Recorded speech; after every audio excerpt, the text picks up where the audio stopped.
రాజమండ్రిలో వైసీపీ నేతలు కార్యకర్తలు పెద్ద ఎత్తున నిరసన తెలిపారు. వైసీపీ నేతలు మహిళలపై అనుచిత వ్యాఖ్యలు చేశారంటూ ఆందోళనకు దిగారు. అభ్యంతర కథనాలు ప్రసారం చేసిన మీడియా సంస్థ వెంటనే క్షమాపణ చెప్పాలంటూ డిమాండ్ చేశారు.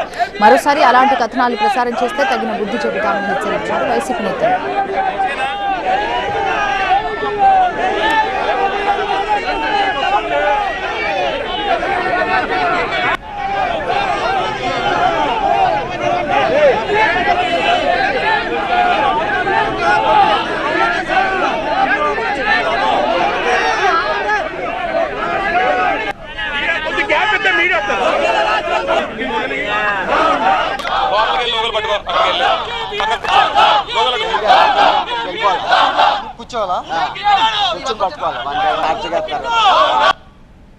వైఎస్ఆర్ కాంగ్రెస్ పార్టీలో ఉన్న మహిళల్ని భార్యల్ని చెల్లెల కింద భావించి ఇవాళ మేము ఎంత ఆత్మస్థైర్యాన్ని దెబ్బతీసే కార్యక్రమం చేస్తా ఉన్నాడు.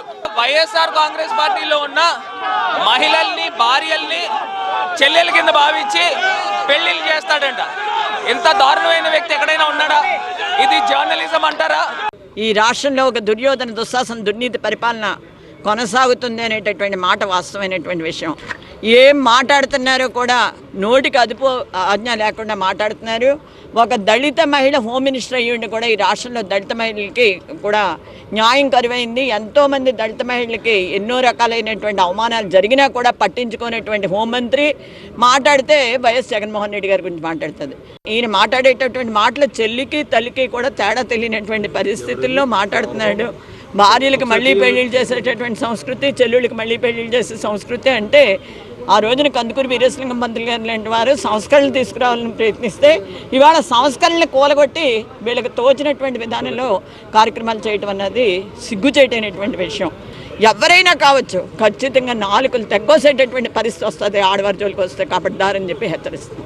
తొలి పలుకుల్లో చేసినటువంటి వ్యాఖ్యలు ఈ రాష్ట్రంలో ఉన్నటువంటి మహిళా లోకాన్ని తీవ్రంగా మానసిక గాయానికి లేదా మానసిక క్షోభకి గురి చేశాయి.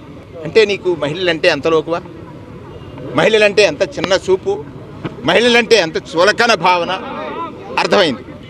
నైతికత ఉన్నటువంటి వ్యక్తి అయితే తక్షణమే తాను ముందు ప్రచారం చేసినటువంటి వ్యాఖ్యల్ని మరుసటి రోజు ప్రచురించలేనటువంటి ఒక దగులుబాజీ లేకపోతే జుగుప్సాకరమైన వ్యాఖ్యలు మరుసటి రోజు ప్రచురించలేకపోయాడు. అంటే తప్పే కదా, ఆ తప్పును ఒప్పుకోవాలి కదా, మహిళా లోకానికి క్షమాపణ చెప్పాలి కదా. ఈ రకమైనటువంటి ఏదైతే ఆయన వ్యాఖ్యలు ఉన్నాయో లేదా ఆయన ప్రచురించేటువంటి పత్రికల్లో కానీ టీవీలో కానీ చూపించే వార్తలు ఉన్నాయో ఈ రాష్ట్రంలో ఉన్నటువంటి ప్రజలకి పెద్ద ద్రోహం చేసేటువంటివి.